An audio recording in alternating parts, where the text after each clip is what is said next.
This video I'll be walking through how I converted this very old chest freezer to a cold plunge. I'll walk through the conversion process and what to look out for. So first step is to get it all cleaned up. This is a used freezer I bought off someone on Facebook Marketplace. It's $180, and here we go. Okay, so now that I have it all cleaned up, believe it or not, this is what it looks like clean. There's some hitting and rust spots on the top. I did do a light sand with 120 grit sandpaper. The inside looks really nice though. Some rust there, sanded that down a little bit. Took off all the pieces I could. There was a latch there, so I could clean it a little bit better.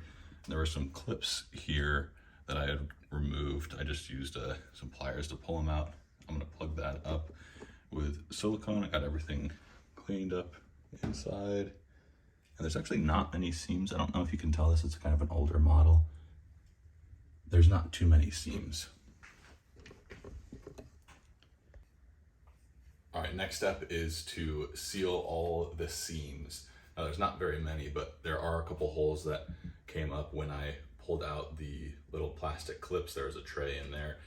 So I'm using advanced silicone. It's 100% waterproof, freeze proof, and sunproof. So it says a 10-year mold free, but I think this will work fine. I don't think it has to be anything too crazy.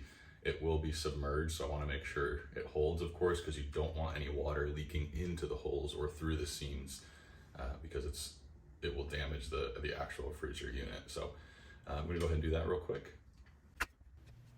So it's pretty generous with the silicone caulk here, just filling the holes and doing an initial bead. I did go through and do a second sort of coat or layer just to be extra cautious and make sure I got all the seams completely filled, because I definitely don't want to find out. Yeah, see, there's some water leaking there, so I want to make sure there's no water leaking anywhere. Obviously there's no water in this right now, but don't want to find out halfway through filling it up that I missed a seam. So take your time here, be extra careful. This is sped up, I think, 10 times the actual speed, so be careful here. So this is pretty rusty, so I did a couple coats of white paint on here that I just had laying around the garage to make it more appealing. Okay, here we are after one coat. Definitely looks a whole lot better, but I'm definitely gonna have to do at least one more coat. It's starting to look like a normal freezer.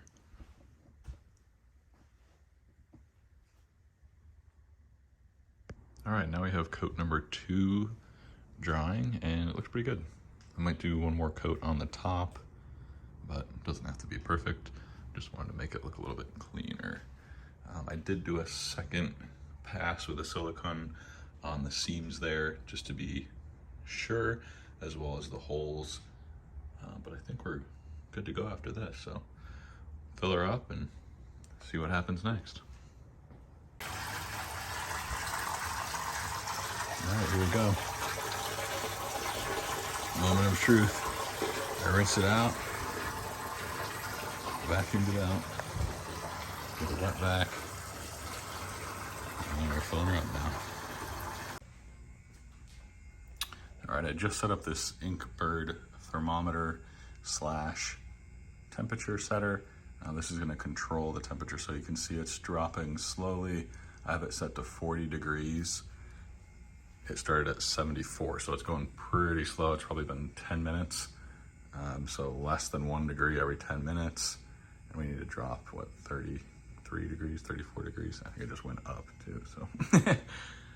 I'm timing how long it takes to cool down. Hopefully this one's the longest.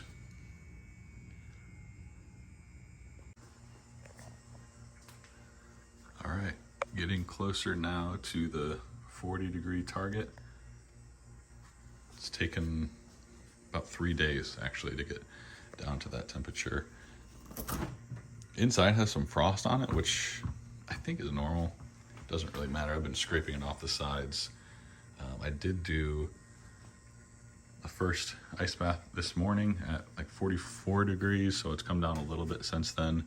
I may drop it down to 30, but I'm gonna do a separate video on this Inkbird thermometer slash power regulator thing. I'm not sure what the official name is. I'm not looking at the box, but I'm gonna do a separate one on how to program it because it kind of took me longer than I wish it did to make it easier for you guys. But thank you so much for watching.